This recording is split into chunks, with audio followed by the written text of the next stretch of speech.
ভারতে পালিয়ে থাকা মৃত্যুদণ্ডপ্রাপ্ত আসামি শেখ হাসিনাকে ফেরাতে দেশটির সরকারকে রাজি করানোর চেষ্টা করা হতে পারে বলে জানিয়েছেন পররাষ্ট্র উপদেষ্টা মোহাম্মদ তৌহিদ হোসেন।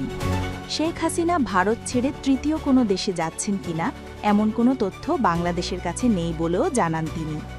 বুধবার পররাষ্ট্র মন্ত্রণালয়ের সাংবাদিকদের প্রশ্নের উত্তরে এ কথা বলেন তিনি।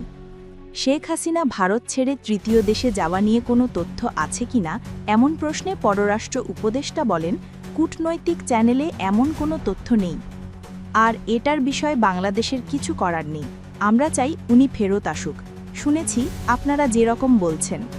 তাকে ফেরানোর বিষয়ে তিনি বলেন, ভারতকে রাজি হতে হবে অথবা চাইতে হবে তাকে ফেরত পাঠাতে। আমরা রাজি করানোর চেষ্টা চালিয়ে যেতে পারবো, এইটুকুই, এর চেয়ে বেশি কিছু বলতে পারবো না। ভিসা সংক্রান্ত বিষয়ে তিনি বলেন, ফেক ডকুমেন্ট তৈরি বন্ধ না হলে বাংলাদেশের ভিসা সংক্রান্ত সমস্যা সমাধান হবে না। শিক্ষার্থীদের ভিসা প্রদানের বিষয় সেসব দেশের অধীনে। দেশে নতুন কোনো মিশন খোলা সময় সাপেক্ষ বিষয়। অনেক মিশন অনুমোদিত, কিন্তু আর্থিক কারণে তা হচ্ছে না।